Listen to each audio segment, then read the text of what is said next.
C'est un véritable chasseur, il sait analyser et choisir les bonnes personnes pour ses clients, il est le cofondateur du magazine WAD, un magazine de mode et des cultures urbaines. Aujourd'hui, je reçois Brice Compagnon.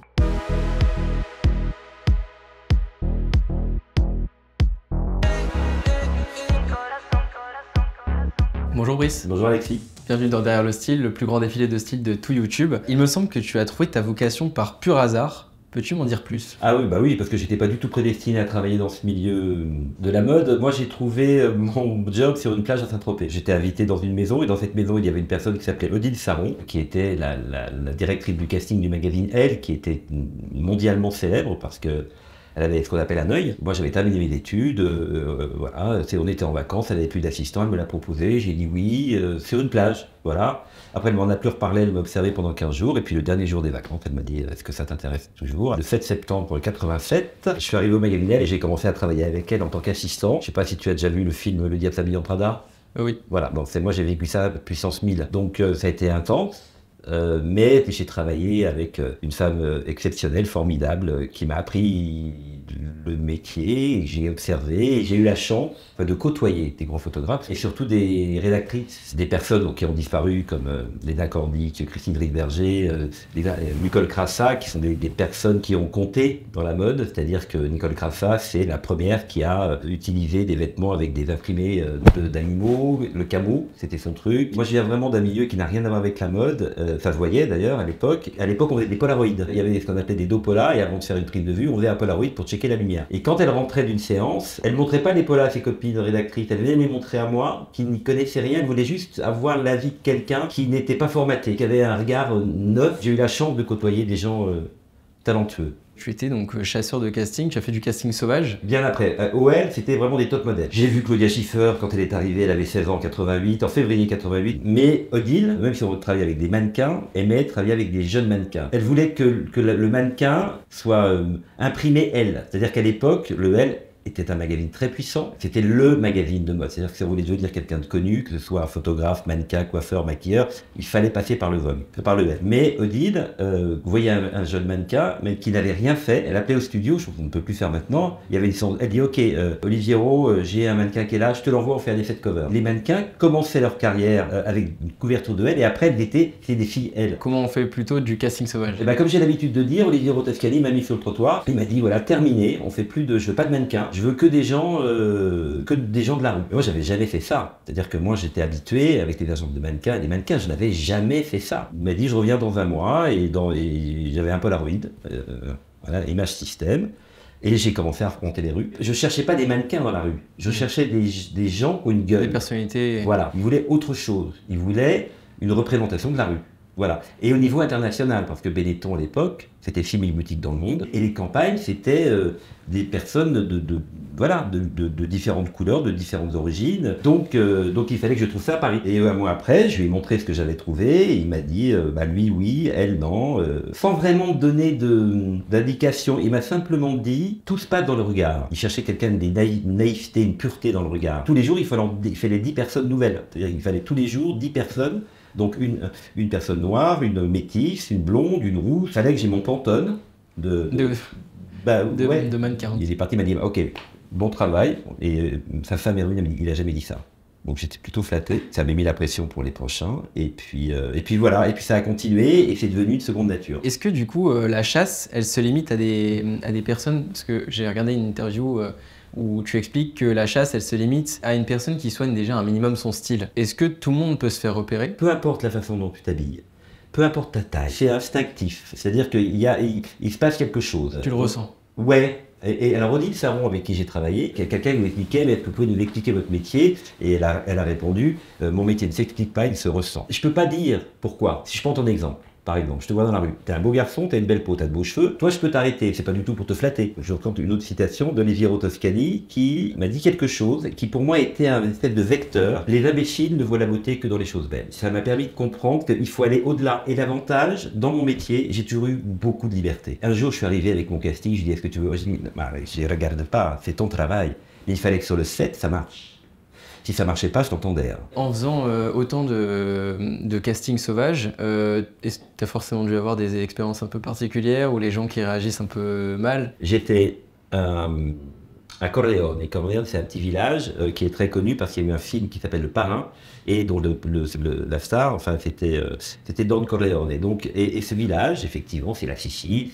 Mais le village a voulu qu'on change l'image parce que les touristes venaient en but dans Corleone pour voir les mafieux sur les bancs. Enfin, pour eux, ils disaient, on va voir les vrais mafieux. On a fait un casting là-bas pour montrer les futurs de Corleone, la jeunesse. Donc j'ai passé encore 15 jours là-bas et j'arrête une fille très jolie, brune aux yeux bleus, très très belle, et je commence à lui parler. Ça faisait quand même quelques jours que j'étais là, les gens, un petit village. Et je lui parle, et elle me fait non, elle me répond mais méchamment. Alors j'ai dit, je te parle gentiment. Pourquoi tu me réponds? Pourquoi tu m'aboies dessus? Pourquoi tu me réponds comme ça? Et j'avais ma traductrice qui tirait. Je dis non, mais ça va, elle va pas me parler comme ça. Et j'insiste. Ça dure 10 minutes. Et l'autre qui me regardait, non. Et à un moment donné, peut-être bien un peu de temps à comprendre, je me dis, il y a peut-être un truc qui va pas. Donc je dis, en tout cas, toi tu me parles pas comme ça, et je m'en vais. Et je lui dis, ça va, enfin, la femme, elle dit, oui, non, mais c'est la fille de Totorina. Totorina est le plus grand mafieux qui est caché à Corleone, et c'est le plus grand mafieux. Il y a eu un procès de l'histoire de la mafia. Et donc c'était sa fille. Donc tu as travaillé avec, j'ai mis Oliviero Toscani. Est-ce qu'il avait une vision artistique un peu particulière? Tu as toujours été d'accord avec lui? Ça fait partie des chances de ma vie d'avoir travaillé avec quelqu'un comme lui, qui m'a permis de me révéler. Non, je suis pas toujours d'accord avec lui. Sur l'ensemble, si, par rapport à la philosophie de ses campagnes, oui, bien entendu. Parce que puis je travaille avec quelqu'un qui a changé la publicité, c'est une chance pour moi de l'avoir vu travailler. Moi j'ai appris en regardant, en fait. Moi je suis un peu un autodidacte, et j'ai appris en regardant. De temps en temps je trouvais que ça allait un petit peu loin, ouais, il y a certaines fois, mais au final c'était couillu. Moi en 94 j'étais dans la bande de Gaza pour faire un casting avec des Palestiniens tout seul dans la bande de Gaza, donc je savais même pas où j'allais. Il a décidé d'aller dans la bande de Gaza et de faire un catalogue avec des Palestiniens. Donc moi j'étais pendant 3 semaines dans la bande de Gaza faire mon casting, à courir après les femmes voilées, on m'arrêtait. Après on a fait en Israël, donc avec des Juifs et des Arabes, des situations réelles avec des Juifs et des Arabes, c'est-à-dire que il fallait des gens qui travaillaient ensemble, qui étaient mariés, qui se rencontraient. Donc on a trouvé ça. J'y suis allé 8 fois pour le casting, pour trouver, parce que là c'était plus du journalisme, parce que les gens, je cherchais pas de la beauté, je cherchais des situations réelles. Tu as travaillé 12 ans chez Benetton. Oui, c'était bien renseigné. Et tu décides de créer du coup après ta propre boîte. Parce que Oliviero Toscani a quitté Benetton en 2000. Je lui ai dit, je pars, que c'était pour lui que j'étais là. Donc il m'a dit non, j'ai rien à te proposer, donc tu restes. Et là je me suis dit, c'est peut-être le moment de switch. Ouais, et puis de m'envoler un peu, quoi. Donc j'ai décidé de me mettre à mon compte. Benetton m'a gardé en contrat pendant 3 ans, un contrat extrêmement intéressant, qui m'a permis de